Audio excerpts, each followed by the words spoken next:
O que eu considero um cliente fiel? O cliente mesmo. Porque nós temos os clientes esporádicos e os clientes fiéis que sempre vão te procurar quando eles tiverem algum problema. E nós, graças a Deus, temos muitos clientes fidelizados, concretizados. E quando eu considero esse cliente? Quando ele vem mais de uma vez, quando ele me liga mais de uma vez.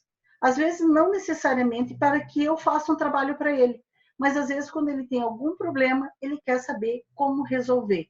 E eu vou lá e dou uma assessoria para ele, e dou uma orientação de como que ele pode resolver aquela mancha, ou aquele problema, ou fazer uma limpeza mais profissional, sem precisar que eu vá na casa dele.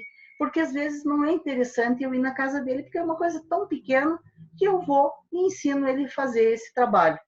Os clientes esporádicos são aqueles que nos procuram. Eu estou aqui e de repente eu recebo ou num orçamento pelo e-mail, que a pessoa entra lá no nosso site e nos passa um e-mail pedindo um orçamento. Eu vou lá, anoto, faço uma visita técnica, faço essa visita para ele e vou lá e passo um orçamento. E às vezes sim, às vezes não, a gente acaba fazendo esse orçamento e fazendo esse trabalho. Tá, esse é um cliente esporádico. Quando que eu vou considerar que ele se fidelizou comigo? Depois da terceira vez que eu trabalho com ele. Ele vai e me chama para fazer mais alguma coisa. Eu vou lá na casa dele e executo um segundo trabalho. E ali eu começo a ter um relacionamento, me relacionar com esse cliente. E a partir daquele momento, numa terceira vez que eu tiver uma ligação dele, que eu tiver uma mensagem dele pelo WhatsApp, eu vou considerar ele um cliente realmente fidelizado. Então, justamente por essas exigências, vamos colocar assim, esse nível que eu criei para que eu tenha um relacionamento, uma fidelização com esse meu cliente, que eu nunca considero que eu perco clientes. Eu tenho sempre em mente que eu tenho os clientes esporádicos, que nós vamos fazer um trabalho para ele hoje e talvez nunca mais a gente volte a conversar. Mas não é por isso que o nosso serviço ele cai de padrão. Ele sempre vai ter o mesmo padrão, tanto de atendimento quanto de qualidade. Aqui em Curitiba, eu acho que no Brasil inteiro, a moda agora é de ter síndicos particulares. Então, ela assumiu, mesmo tendo lá dentro do condomínio o pessoal que administra lá, que eles chamam de conselho, né? Eles contratam um síndico de fora. E essa mulher me chamou e falou assim para mim, não sei o que era, uma inflorescência que ela tinha no condomínio, eu estava explicando para ela. Ela falou, Suzane, você está aqui porque eu confio em você. E se você souber, eu nem sequer fiz outra pesquisa, porque eu conheci o teu trabalho, porque eu vi o seu trabalho lá naquela sua cliente, ela me falou muito bem de você, e eu não escolhi, eu não tenho dúvida nenhuma que você vai executar esse serviço com perfeição. Então, quer dizer, a gente acaba, às vezes, ganhando clientes de pessoas que a gente fez um trabalho.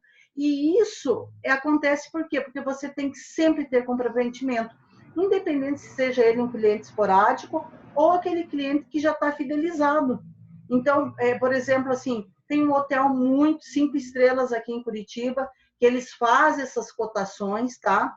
Eu tento sempre aproximar, eu tento sempre ficar no valor do meio intermediário para baixo, quando eu quero pegar, quando eu estou com sangue no olho para pegar, que eu falo assim, eu estou com sangue no olho ali, eu vou pegar. Quando eu não quero abrir mão do meu cliente. Então, são atitudes que eu tomo, mesmo sabendo que eles vão ter que fazer esses 3 orçamentos e que se um for melhor que o meu, eles vão acabar escolhendo. Mas é sem ressentimento, sabe? Eu não tenho esse sentimento, a gente não deve ter, a gente não deve criar essas expectativas, porque quando você cria expectativa, você acaba se frustrando. Então, quando você quer ser um prestador de serviço, quando você quiser ser um restaurador, execute seu trabalho com perfeição, que você não vai ficar encanado com essas perguntas, não. Por que foi? Por que deixou de ir? Cada um tem o direito de ir e vir, e isso a gente sempre tem que respeitar. Tem que saber que quando você está trabalhando também no condomínio, vai ter esse jogo de combinações de orçamentos, e que você pode hoje não ficar com o melhor, hoje você perder. Por exemplo, recentemente, amanhã eu vou começar um cliente que era de uma outra empresa.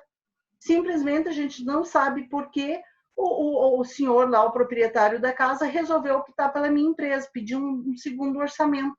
E o cara estava tão certo que ele ia assumir aquela obra, ele foi lá e fez teste e tudo, porque ele sempre trabalhou lá. E isso a gente tem que ter cuidado. Cliente não aceita desaforo, e se você fizer qualquer coisa, você começar a ser abusivo no preço com ele, ele vai perceber e ele vai procurar outra empresa, como esse senhor que conseguiu.